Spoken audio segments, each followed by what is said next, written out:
I hesitate to use the word miracle, not that I don't believe they happen, though rare, they do. But the further we get from the rescue of the Thai soccer players and their coach, the more miracle seems the only word that properly explains how this team survived. From the first recognition they were missing, tragedy seemed the most likely result. They were not just inside a flooded cave. Some estimate they were 2 miles from the entrance.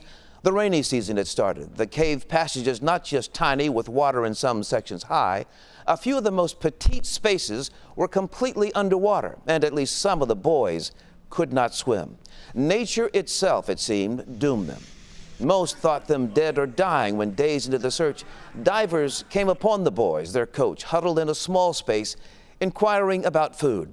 It would take days of preparation for those divers to carefully place 300 tanks of compressed air along a potential exit. One former Thai Navy SEAL lost his life in that effort. And then the last day, with heavy rain falling, just hours after the final trapped team member exited, the main pump used to decrease water levels all of a sudden failed. The cave began to fill. The prayers of an entire planet helped bring them out safely.